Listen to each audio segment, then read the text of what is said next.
I know how it can feel in this circus. Sometimes it all just feels pointless, but it's not. Not if you have people who care about you. Welcome to the Amazing Digital Circus! My name is Kane, and I am your Cody. We can't say that. We can't imply anything negative. That is true, Catherine. Indie animation is for all to enjoy. We shouldn't be fostering hatred. It is a community. You can like one, and that's okay. You can like both, and that's okay. Kitty, you're wasting time. Do the real intro. You're a grouch. Hi, I'm Kitty Monk, and I'm here to talk to you about the Amazing Digital Circus. Okay, we're just gonna call it Digital Circus because I'm too lazy to say the whole title, or more specifically, Kinger, my favorite character, and the character I related the most to. Albeit, considering episode 4, he might have some stiff competition in the form of Gangle.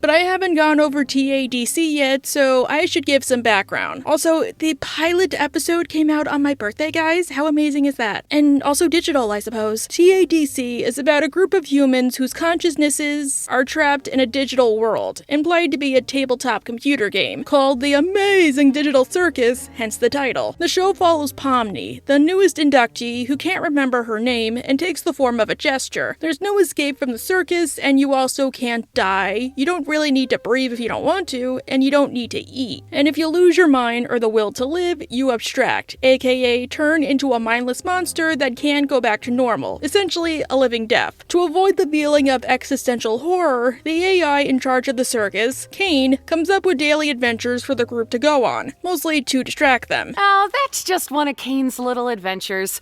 They're just something fun to do to, prevent us from going insane. And each adventure can be something simple, like a scavenger hunt, or something major, like a full-on Dungeons and Dragons type adventure involving candy and Mad Max oil tankers. So, our entire existence here is just LARPing. Basically, it's I Have No Mouth and I Must Scream meets Digimon. Now, I have been following the show for a while, probably ever since the pilot came out, and what I've seen so far, I've enjoyed very much. Granted, even though I might do this from time to time, I do want to avoid comparisons between this and the Helliverse, like, look Helliverse, this is how you really do it, or vice versa. Again, it's okay to be a fan of both, or to like neither, or to like one and not the other, because, again, it's a community, it's just a show, and indie animation is thriving. So why should we make rivalries? And I'm just gonna put it out there, this might be unpopular, I don't think TADC is infinitely better than the Helliverse.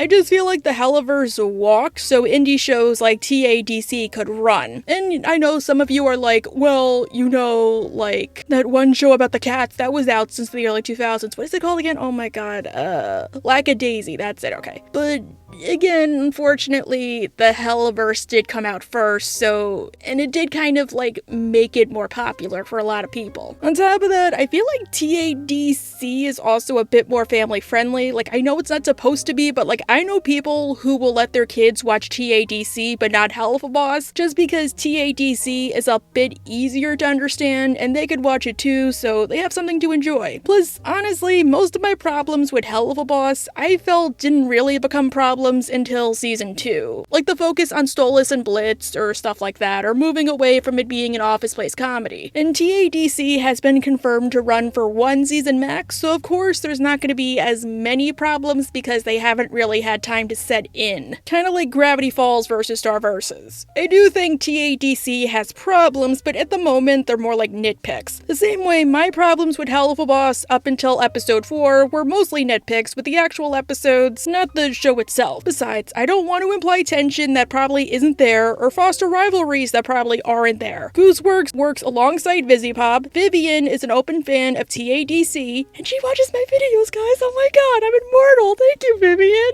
You're like my hero. A lot of the same people work on both shows, and even if some people have told me that Ashley Nichols or Michael Kovac have some feelings towards Spindlehorse, well, I do appreciate they are at least professional about it. Michael Kovac seems to be on good terms with Blake Roman, who succeeded him as Angel's voice actor on Hazbin Hotel, which I do 100% appreciate. He even gave him a Fat Nuggets plush. And I do appreciate how Kane's voice actor did not say the line because he did not want to imply he was trying to offend Vivian, so hey. Plus, Michael Kovac, he's one of my favorite voice actors, and he works for Ellis Mark, and Mark is a dear colleague of mine who I deeply respect. Now, one reason it took me so long to get to this show is because I couldn't pick a good enough character, especially since I do feel like the airing schedule is a lot more inconsistent than Hell of a Boss, but eventually I picked Kinger, all because of episode 3. So let's discuss. Wow, this intro is long. In the pilot of the Amazing Digital Circus, we're introduced to our lineup of characters, among them Kinger. Kinger takes the form of a giant chess piece with a crown and a robe.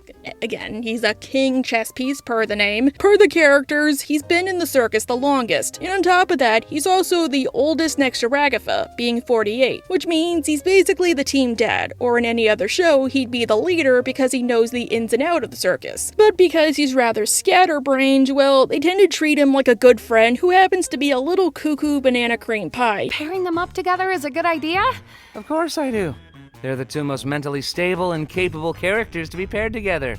Come on, ladies. Weirdly, Kinger reminds me of a combo of these two characters from And I Must Scream, Gorister and Nimdok. Please go read the short story. See, kind of like Digital Circus, And I Must Scream is about a group of humans being tortured by an AI supercomputer, but unlike Kane, he's evil and he just does it for the funsies. With Gorister, he's basically the team dad who tries to help everybody by telling them stories of the past, like how AM, the supercomputer, came to be. And the torture is that he was originally an optimist full of hope, which AM broke down. While with Nimdok, well, he's the AI's favorite thing to mess with. He'll just wander off for periods of time, the AI will torture him in private, but nobody cares to ask because, hey, at least it's not them that's getting tortured. Even his name, it's just that because the AI came up with something stupid and it thought it was funny and forced him to use it as his new name. Like Nimdok, Kinger is the crazy one, and nobody can understand why. Because focusing on why, that could drive them over the edge, like, holy crap, am I gonna end up like that? Whereas with Gorister, he does know much about the inner workings of the circus, like the fact they can't truly eat because they have no need for it. But because he's crazy, per Jax, he's often a hindrance to the other characters. In episode 1, we don't learn that much about Kinger, since the focus isn't on him. It's about introducing the audience to the digital world. But some stuff is established, such as how he does mean well in spite of being rather kooky. Like how when Zubal's head gets stolen during the adventure by the Gloinks, he does try his hardest to save them, but forgetting that his arms detach too. Gotcha!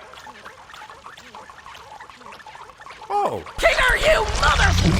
Hey, at least he tried Zubal. Jax was like, who cares? Oh, look, there's Zubal. Hi, Zubal. Help me! Kinda rude, Zubal. Now I don't wanna help you. And also, this episode does establish some traits that'll become important later on, like his beloved Pillow Fort, aka Impenetrable Fortress, which he spends most of his time in. My impenetrable fortress! It reminds me of an autism nest. He also foreshadows that Kaufmo abstracted while trying to break it to Pomni. I think Kaufmo's gone insane.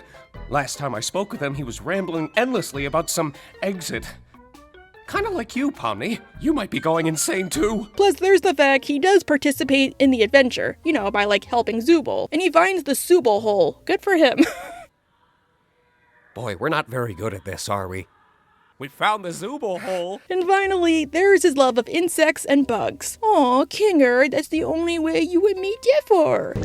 An insect collection? When I watched the show for the first time, Kinger was automatically my favorite character. I'm sorry, Jax. Look, I'm a fan of Michael Kovac, but you didn't win me over until the licorice hair comment. Help us out in return. Hey, when did you... Shut up, licorice hair. Here, have it with this. And there goes Kinger, being the absolute king goat. But the point is, I tend to like the characters that act a bit crazy, and Kinger is a pretty good approximation of me in real life. I might come off as cool as a cucumber on the internet, but if you actually knew me, well, you find that I'm pretty wild. There's a reason I'm on medication. Kinda like Kinger, I'm super anxious, and I get startled very easily, which I think a few of you might have noticed if you met me in person. I tend to, speak really loud or really low with no in between. But look, don't feel too bad if you scared me, that's just how I am. Like the whole, Jax! Yeah, I've done that a few times. But yeah, because he's so funny, I instantly fell in love with him. Episode 2 continues this trend of me falling in love with Kinger, and wanting to know more about him, since I felt like out of all of the characters this episode, he got the least amount of focus or jokes. Zubul, I found a bit interesting, but I did like how they were the only person who outright was willing to say they hated the adventures, and they also stayed behind for a reason. So they had that. In episode 2, Pomni goes on her first adventure, which is, okay, I don't know. It involves Lyle from Smiling Friends and syrup and some crap, and Kinger gets to tag along too.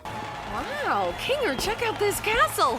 It's amazing. They've even got little candy bugs here.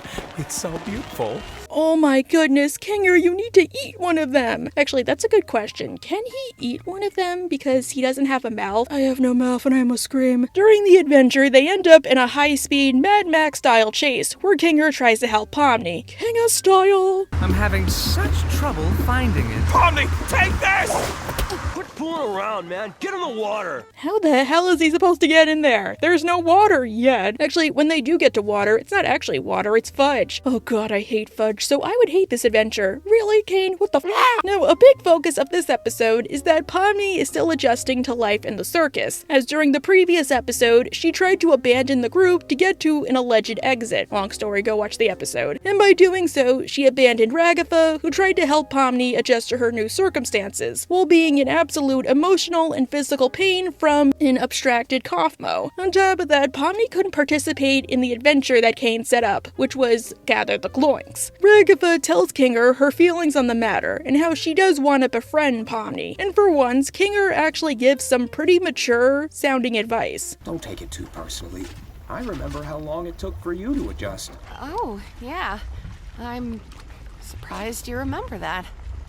Remember what? Notice that it's a bit darker out, and Kinger's head is covered by a bucket when he makes this statement, which means his head is in complete darkness. Just notice that, okay? When they return, we find out that Zubul did not go on the adventure this time around because they were busy planning for Kaufmo's funeral. See, since abstraction is permanent, not even Kane can reverse it, and it's basically a death of personality, well, the circus players always put on a funeral whenever one of them abstracts, since for all intents and purposes, the person they once knew is gone forever. This one just got pushed around a bit with your arrival and everything. It's the least we can do to honor their memory. I think this is a super telling line. First off, remember Kinger has been in the circus the longest out of anybody. We don't know if he was the first in the circus, but I wouldn't be surprised if this was his idea, since as he says, it's the only way to honor the person. They might not remember their name or most of their life, but the players will remember them. Second, again, abstraction is basically a metaphor for taking your own life or losing the will to live. The same way Gangel's mask was a metaphor for, say, depression or a manic episode. It's called a manic episode, and you're getting 3 more seasons. Anyway. A funeral isn't just to honor the dead, it's a way for the living to comfort one another during a highly difficult time. Like the understanding of, even if one day I might lose my mind, there will be people around who will remember me and miss me when I'm gone. So it's just as much to honor the players as it is to help them keep their sanity. Arguably more than Kane's adventures, I'd argue, since the funeral is real, without being too mundane or crazy, with little to no middle. Finally, it relates to a big theme in the show, and a big theme for Kinger's character: memory. When you die, well, in a way, I guess you can live a bit longer because there will be people out there who remember you, or who carry on your legacy, even if they might not know you were the one to do it. I mean, maybe your family members make a special recipe every holiday, and you might not know it came from your grandmother who's been dead for 200 years. But in a way, by making that recipe, you sort of keep her alive because her actions have had a purpose, and the knowledge and wisdom was imparted to a new generation. And speaking of, see how Kinger has his eyes closed? Some people have interpreted this as him praying, which isn't out of the ordinary for a funeral. Prayer does help people. And he is a bit older after all. Older people are stereotypically religious, and he does have an X cross on his head, but just keep this in mind. Ironically, for an episode loaded with hints, Kinger has the least amount of lines thus far. Well, actually, episode 4, we're not counting episode 4. Which brings us to episode 3, aka his focus episode!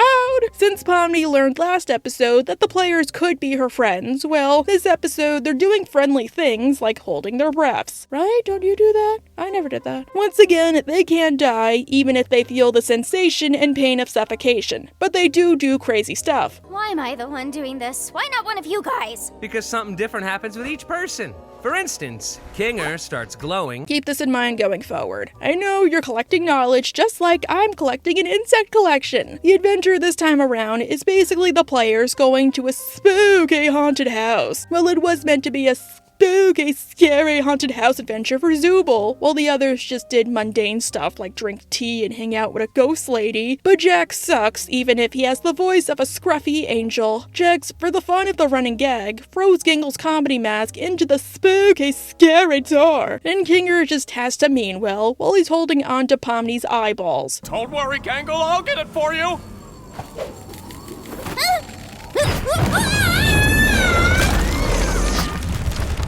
They'll be fine. Basically, the spooky, scary route involves them learning the story of Baron Mildenhall, who is trying to abduct a creature, which looks so cute in plush form but terrifying in animated form, because biblically accurate angels do not look like Adam and Lute, unfortunately. There go my fantasies. But I gotta say, I love Kinger's little lampshades this episode. Wow, this is some rather inconvenient lore placement. Now wait, how did he record this if he was in hell? Again, like, he's been in there, like, so long, I wouldn't be surprised if it just reads like routine to him. Kinger flexing those questioning skills. Now, they're in complete and total darkness, Charlie. And Kinger actually has good ideas. Wait, There's a fly in here.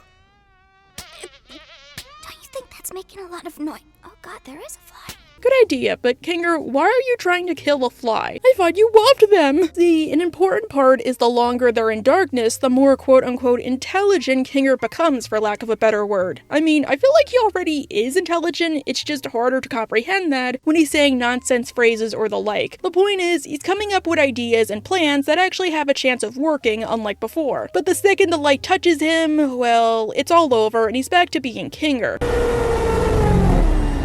You look beautiful, honey. Kinger, stop foreshadowing! God! Eventually, they end up in the cellar portion of the mansion, where it turns out that Kinger is actually pretty badass. He knows how to use a gun, he knows gun safety. I mean, you guys know my feelings on guns. He looks pretty cool with a gun. Like, I want to see how he looked like as a human. Plus, he knows rounds and chambers and the like, so he is street smart. Point to Kinger. He shoots the creature like a total Chad. So that the creature was actually one of God's angels. What?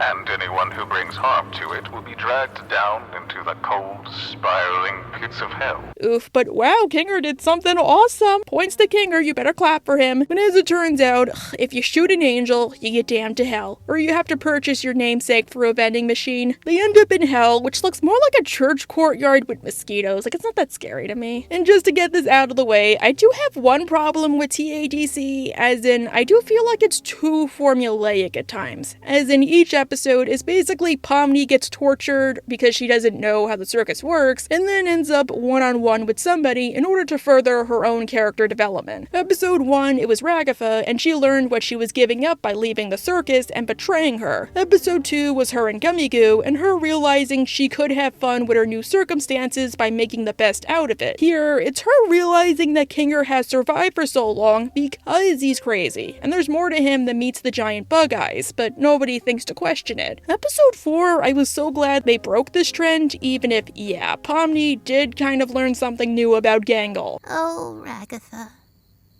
I love her, but after a while it gets kinda hard to tell how genuine she's actually being. And use that knowledge to later help her. Don't get me wrong, I feel like the early Hell of a Boss episodes could have been formulaic at times too, but each episode did try to do something different with the premise of they're getting paid to do this. Even the general premise of episode 2, like they just had to kill somebody even if it wasn't a human. Episode 4, they got paid to just go to a festival and potentially kill somebody even if they weren't human. But let's see what happens here. Well, when we last left our heroes, they were in hell. Are literally in hell right now.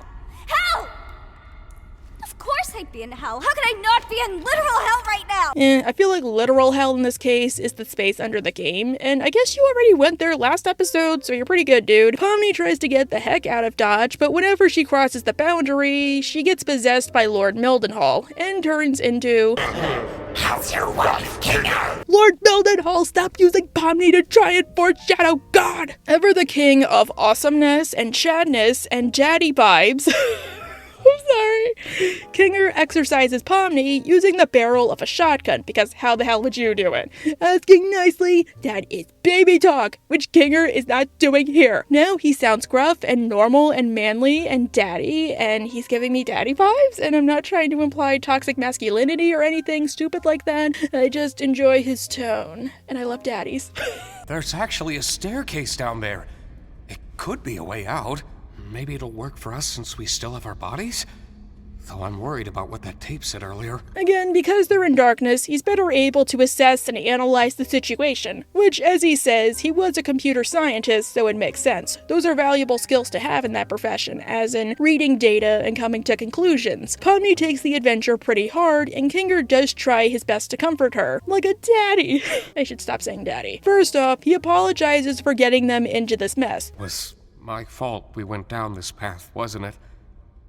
I'm really sorry for that. Which I think it's more Jax's fault because he threw the comedy mask into the door that got them sucked in. At least Kinger was with her. Like, imagine Pomni doing this all on her own. Maybe he meant shooting the angel with a shotgun, but you know what I mean. How are they supposed to know it was an angel? But it finally dawns on Pomni that Kinger is acting differently, in a good way. Is he doing this so fans will like him more? Because I already do. He doesn't need to prove anything to me. But no. It turns out that whenever Kinger is in the dark, he's better able to calm himself down and basically return to a more normal, lucid state. Before we get to that, I think Kinger can be placed in a category of characters I like to call the method to the madness characters cliche, where they start off crazy, but it turns out they're crazy for a reason, because there's a method to the madness. And they typically have a sad, traumatic crybaby backstory that further explains these reasons, like Ice King or McGucket, or heck, even Mina Loveberry to some degree. And you can't rewatch the show the same way ever again now that you have this sad information, because every joke, now that's sad to watch. And all those little hints, they start to pile up. With Kinger, the reason he acts the way he does is because his wife, Queenie, abstracted. But eventually, she and him ended up in his pillow fort. I don't recall the exact string of events, but we both ended up in the fort together.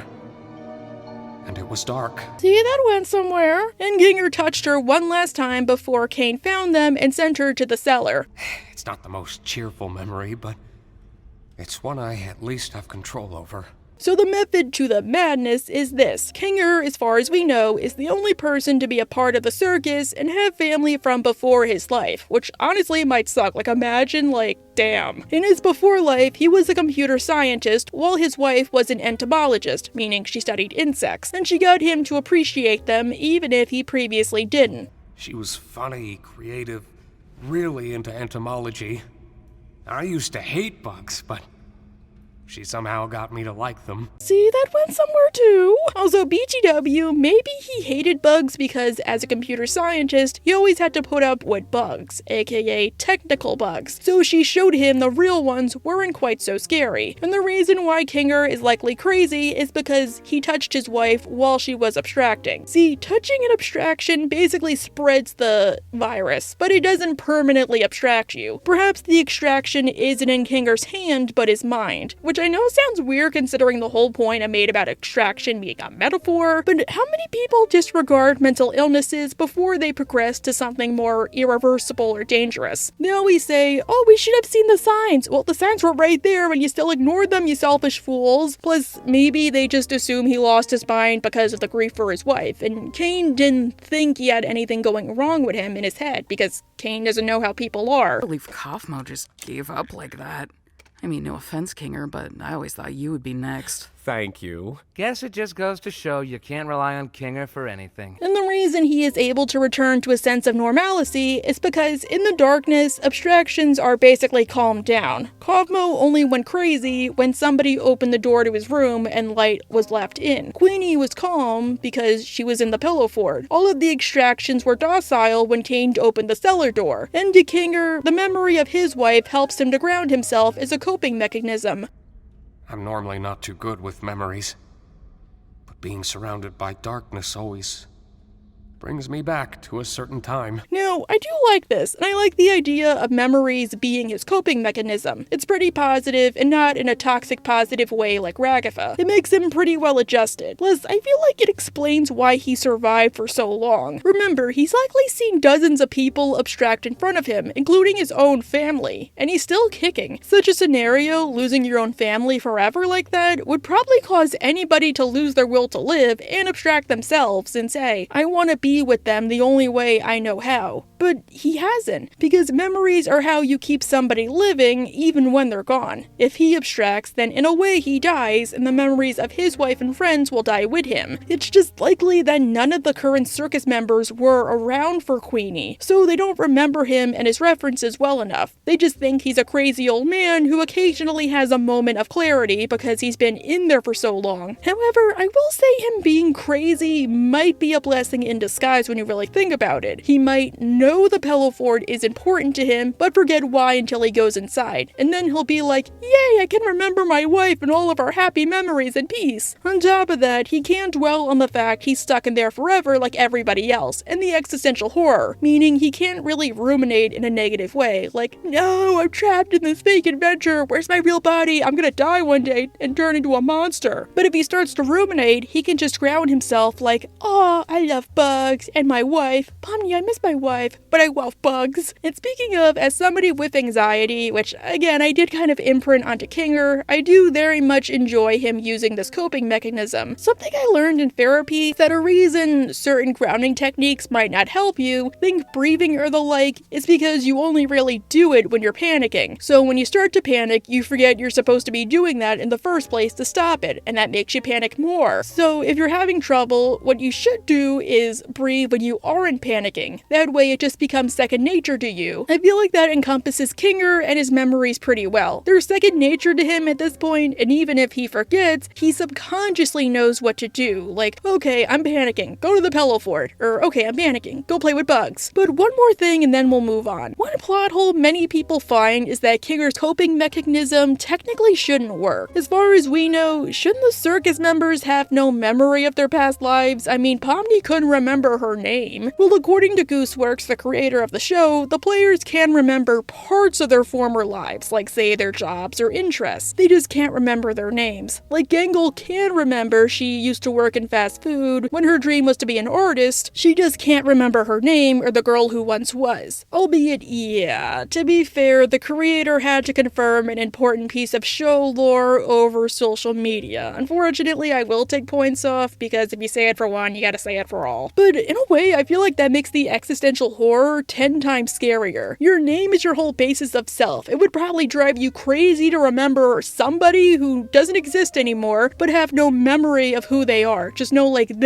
oh, they liked working in fast food, or oh, they like bugs. Like, imagine the rumination. Okay, back to Kinger. Kinger also imparts some wisdom onto Pomni. Cherish the here and the now and the people you're with. Good memories can do a lot. Hold on to them. In this world, the worst thing you can do is make someone think they're not wanted or loved. Aww. But yeah, I feel like Pomni takes this into consideration considering how she later acts. She tells Ragatha she appreciates her kindness when they get back upstairs. She's even polite to Jax, who for once can't tease Kinger, and she saves Gangle from possibly abstracting herself by offering to close up shop for her when she's hitting her breaking point. And she also gave up talking to Gummy Goo to go spend time with her friends. Kinger realizes the only way out of their situation is to hold their breath and just walk. Kane, why was this adventure for Zooble? You know they turn straight when they hold their breath, right? My limbs straighten up and fuck off. You know what I mean, Zooble. Kane wanted them to go by themselves. Wait, shouldn't I be varying my pronouns for Zooble? Gooseworks said they're fine with anything. Anyhow, what if Zooble went and then, once they held their breath, their limbs turned straight and they just stood like a statue, like a star? Like, we don't know if, like, they could, like, cartwheel or anything. It kind of puts a damper on the whole adventure, since how would Zooble get free? Again, the adventure was rated for only Zooble. Clearly, Kane wanted them to go alone. No wonder they wouldn't like it. Kinger and Pomni get ready to go through the hallway, but Pomni has a few objections. If they leave, Kinger will go back to being Nuck and Futz. Don't worry about me. As long as you remember it, things will be okay. You're very strong, Pomni. They They hold their breaths and they walk. And remember how Kinger glows when he holds his breath? Well, he's awesome and angelic, the whole package. It's an amazing scene and there are no words. I love it. I bet Hell of a Boss didn't have that. Did you not watch the ending to Ozzy's where Blitz looks at his phone? That's pretty telling. Seriously though, again, I'm not, it's just a joke, okay? Pomni was very brave. At least I think she was. Were you? I like how he acts like that grandpa who took you to Disney or the doctor, and then he goes right back to being Kinger. Did you remember to get my comedy mask? Kinger, you mother! They make it back home, and Kinger goes back into his impenetrable fortress, likely because the whole scenario was a little taxing for him. Only this time, Pomni doesn't tease him over it since he knows there's a good reason he's doing it. And we get to episode 4, where Kinger doesn't really appear. He had his moment in the sun, or should I say the darkness, and he tries to be nice by letting Zubul go on the adventure by sitting this one out. Oh, I know. I could sit this one out, and Zubul could take my place.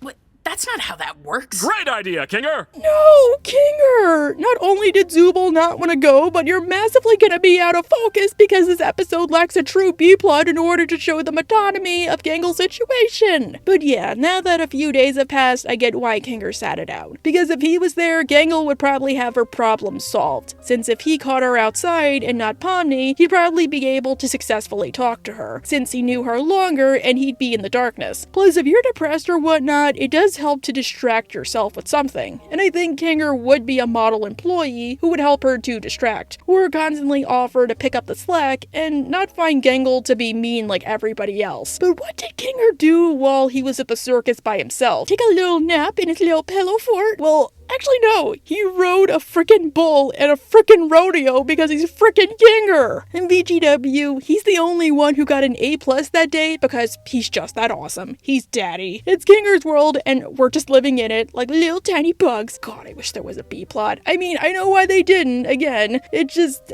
I want to know how this whole rodeo scenario came about. Like, did Kane ask him if he wanted to do anything and he just randomly said rodeo? Did, Kane do it? And if so, why? Was he testing a future adventure? Did his wife like the rodeo? Was that where they met? Did he just pick a random idea out of the suggestion box? I don't know, but I love how he's doing the devil horns. Like, he friggin' rocks. So Kinger, as you can tell, is my favorite of the circus for a reason. Until Gangle, but again, you can have two favorites, and I do like this show. Again, I do have nitpicks, like the airing schedule could be a bit more consistent, or the show itself could be less formulaic, but overall, it is really good, and if you want to see something when Hell of a Boss goes on hiatus, or you have kids who can't watch Hell of a Boss, go check it out. Wait, but Kitty, Gooseberg said it wasn't for kids! Yeah, but as far as I know, it's basically like Ren and Stimpy or SpongeBob. I'm sorry, it's just, you tell that to the parents. I mean, the worst joke was probably in the newest episode, and you know how perverted I could be, and it went completely over my head. Anyhow, bye!